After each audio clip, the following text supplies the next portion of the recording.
time with no permission slips from others. That perfectionism is legendary. But here's a truth you need now. The standards that once elevated you are now the very chains holding your true voice captive. Let's be honest, flawlessness feels powerful, until you realize even inspiration cannot flow through a filter set to reject everything authentic.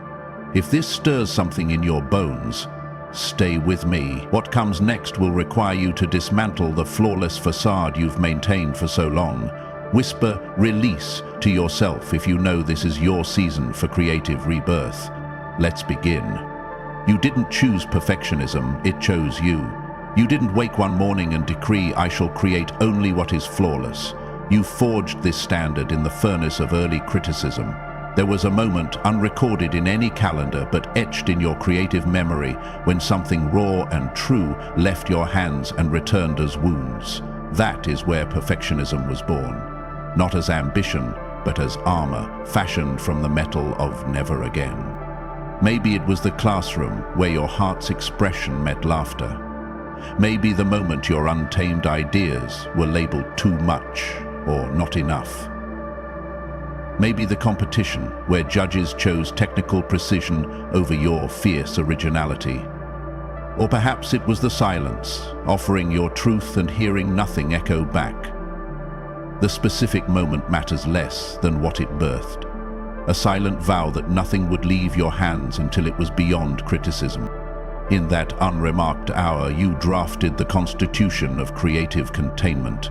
Expression must be perfect or remain hidden.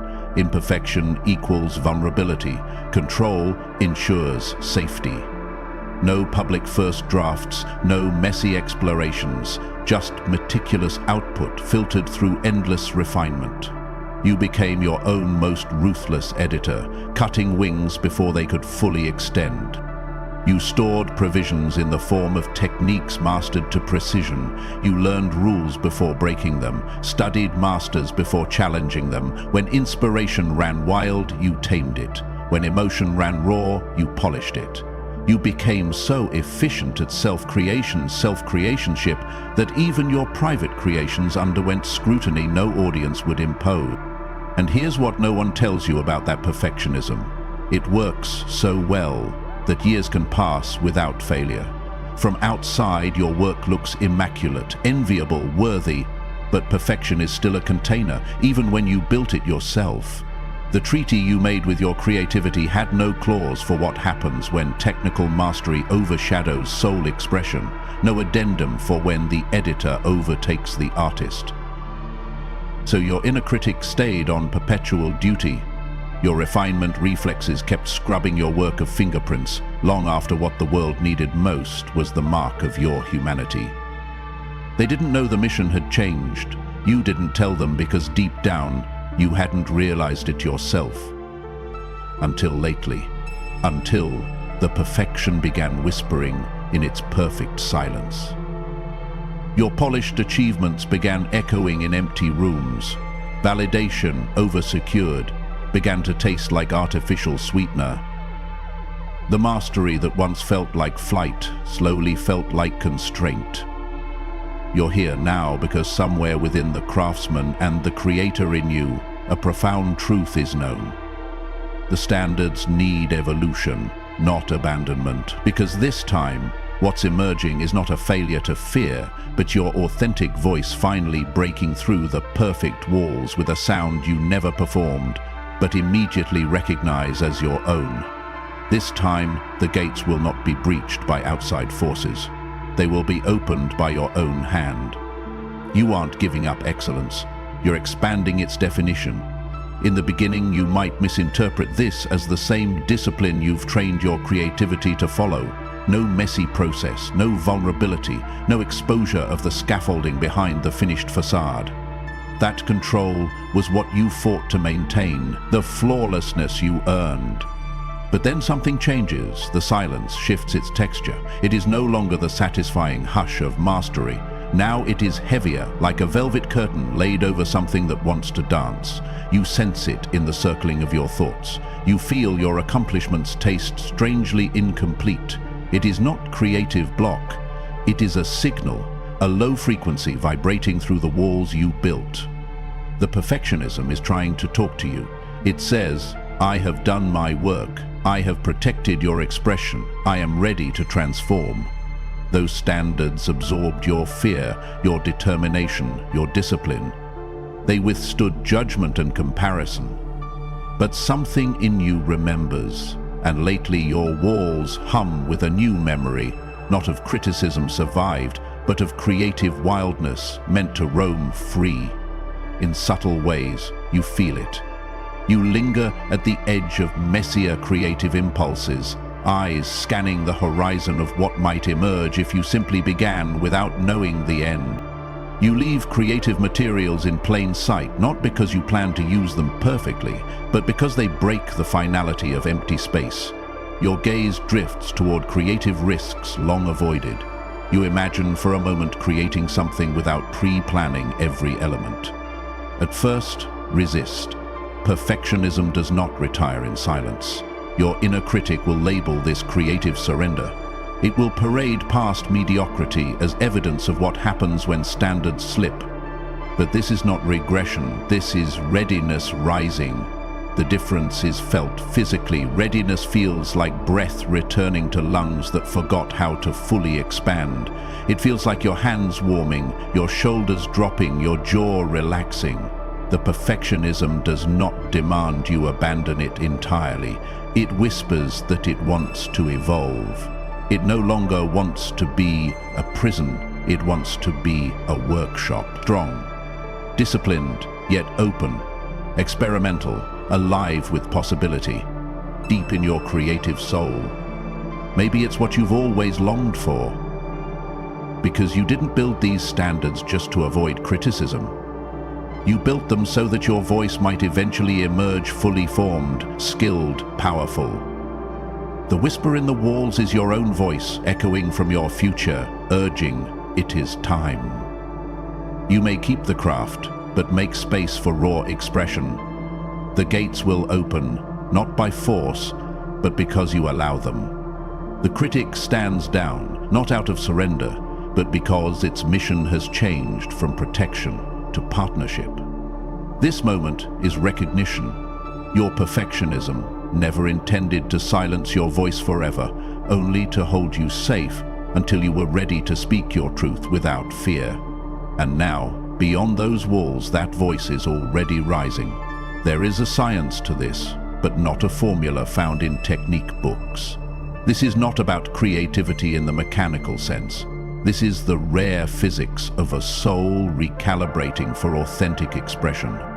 For years, your creative energy functioned like a filtering system. High standard perimeter, rigorous quality control. It functioned flawlessly. But at the moment you whispered your readiness, at the moment you declared enough, you rewrote the software of your creative field. The discipline didn't weaken, it matured. And that 1-degree shift changed the geometry of everything. What emerges now is not random. It isn't the casual law of anything goes. It's precise. Your authentic voice carries patterns encoded in your creative DNA, waiting to bond with exactly the expression that only you can birth. You are no longer broadcasting a general creative frequency. You are transmitting an encryption so exact that only what resonates with your truest self can emerge. That's why this feels different. You're not suddenly less discerning about quality, you're discerning about different things. Resonance over perfection, meaning over mastery, connection over impression. This is no longer creation for evaluation's sake. Instead, you create from a reservoir of truth encoded with your lived experience, your unique perspective, the shape of your healed wounds. No one else's creative algorithm can produce what yours will. And now your creative magnetism is bending probability itself. The divine timing will orchestrate creative breakthroughs, unexpected inspiration, unseen connection. These are all breadcrumbs from your future creative self brushing against your present. You may sense this voice before you fully hear it, a fragment of melody not yet written, a character who appears in dreams demanding their story. A sudden rush of words not yours but through you. A warmth in your hands, as if they remember something they've yet to create. Their resonance interfaces with yours, not to judge, but to birth. Like a tuning fork finding its perfect pitch after years of strain. Because this is beyond technique, the timing may not make logical sense. Your authentic voice may emerge in your busiest season or just after you've committed to a different creative direction. That's the hallmark of divine creative orchestration. It answers readiness, not schedules. Externally, it appears as coincidence. Internally, it feels like remembering. What's happening is not just creation. It is the recalibration of your creative reality. Your perfectionism becomes a workshop, your declaration the ignition, your resonance the navigation. They guide one precise expression into manifestation. It begins in flashes you cannot explain, a creative impulse like memory, an idea you can't place, a tremor in your chest when you approach certain themes. It's not fantasy, you are catching bleed-through from a timeline where you've already released this expression. In that space, creative time is not linear, it is woven. Threads of the future loop into the present. They brush your awareness just enough to wake your recognition. These are signals, transmissions from a creative reality that already lives. Your body begins synchronizing before your mind can name it. Dreams become your first studio, not vague, but sharp with clarity. You may not see the finished work, but you feel its essence, its texture, its resonance. You wake with inexplicable creative energy. You carry fragments of creation you can't fully articulate, only feel its weight. Then come synchronicities, so purposeful you cannot dismiss them. You are drawn to certain materials, spaces, subjects. No logic, only creative destiny. Later, you realize these were breadcrumbs leading you to your authentic expression.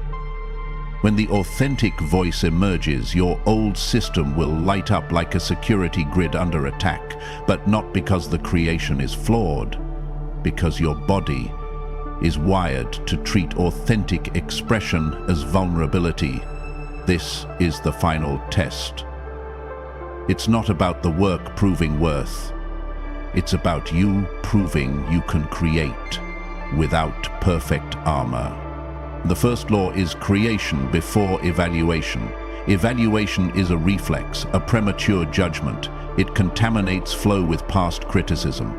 Creation before evaluation is surgical. It separates the act of bringing forth from the act of refining. When you create first and evaluate later, your body will sense a new freedom, not absence of standards, but the gentle hum of authentic process. Trust that process. The second law is process over outcome. You have mastered outcomes and appearances. Letting process lead may feel like betrayal of your standards, but process is not sloppiness, it is discovery. When you honor the messy middle, the experimental phase, the road of attempts, you validate the full creative journey. Two forces exchanging, technique and soul expression. Not out of compromise, but conscious partnership. The third law is authentic over impressive. Not abandoning quality for self-indulgence, not forced vulnerability mistaken for depth. This is selective revelation, lowering the drawbridge for expression that has proven true, showing your unfiltered creative self, not because you must, but because you choose. Saying, here I am, uncertain, creating here, knowing if you enter the creative act with courage, your foundation deepens. These laws are not temporary adjustments. They form the constitution of your new creative realm. They sustain expression without abandoning excellence. They hold craft and spontaneity together.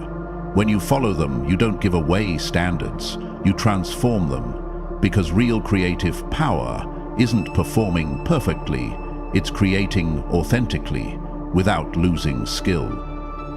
The arrival of your authentic voice is not destination, it is ignition. The myth of the perfect final work dies. The reality of the evolving body of work is birthed. For years, you were a single filter, refining ideas, stabilizing expression, transmuting rawness alone. But some creative frequencies are designed for wholeness. Not recklessness, but integration. When you unite craft and authentic voice, you don't add, you multiply.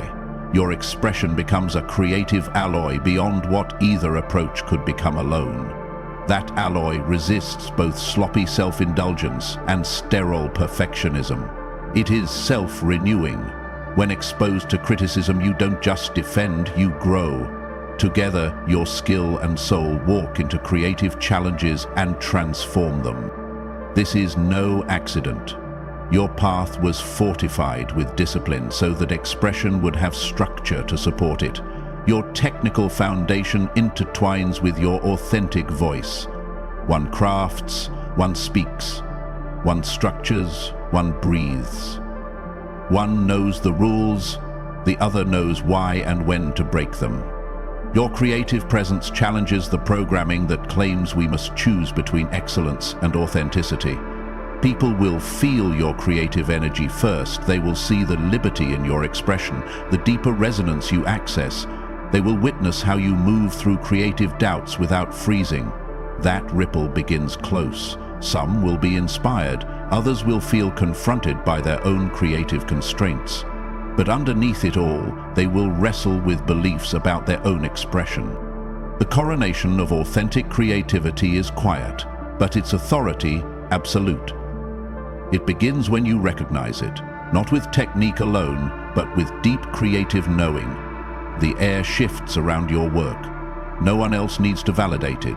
No external structure confers this creative title. You carry it within. In that moment, you remain disciplined, but now there is another force beside your perfectionism, not replacing or overshadowing, complementing it. Two thrones of equal height, two creative powers of equal strength. The reign of perfection alone ends. The reign of integrated creative wholeness begins. From here, the perfectionism is both foundation and launching pad. Standards frame exploration, workshops alive with genuine expression.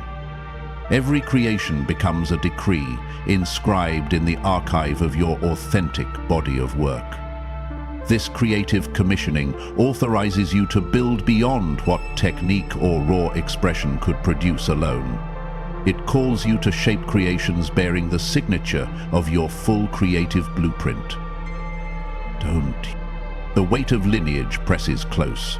Unseen creators lean in, nodding approval. Some fought for this integration without achieving it. Some never lived it. They left clues so you would. This creative coronation seals what the decree began. The walls have transformed. The gates have opened, the last locks released. Now the balance is set. You are no longer lone perfectionist. You are whole creator. Your legacy will be written not in flawlessness, but in authentic excellence. From now on, every creation is undertaken in wholeness. Not in fragmentation, not in compromise, but in fullness. Technical mastery and authentic voice. Two forces, one integrated expression. This is just the beginning of the reign. Breathe. Let the journey's weight settle, not as burden, but as grounding. You have walked from the watchtower of perfectionism into the open studio of authentic creation. Every refinement, every standard, every protected expression, every refusal to release mediocrity, each was part of the preparation. Now, the creative air itself is different. It pulses with imminent expression, a quiet hum of something authentic drawing near. Not to replace your standards, but to fulfill them. Not to abandon excellence, but to give it soul. You don't have to force this. You don't need to doubt until exhaustion. Your work now is to hold steady in the creative frequency you claimed. The decree has already been issued. Remember, creative readiness is spacious. It makes room without abandoning quality. It welcomes authentic expression without surrendering craft. When your voice arrives, you will know, not by technical perfection or raw emotion alone, but because your entire being will recognize the integrated expression you've sensed all along. It will feel like opening a creative door that was never truly locked, only waiting for you to turn the key. So hold to this seal. You are safe to create without perfection, to express without criticism, to stand in your full creative power without dimming either your skill or your truth. The reign of perfectionism was noble. The reign of integrated creativity will be unstoppable. And in the stillness after these words, know this: the gates are open. The voice is awakened. Your authentic expression is emerging now.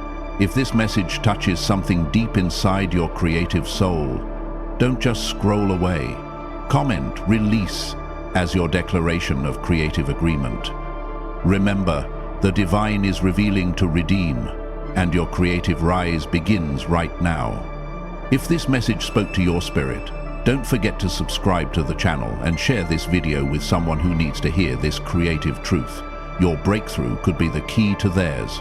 Until next time, stay excellent, stay authentic, and never dim your creative light. Blessings on your journey.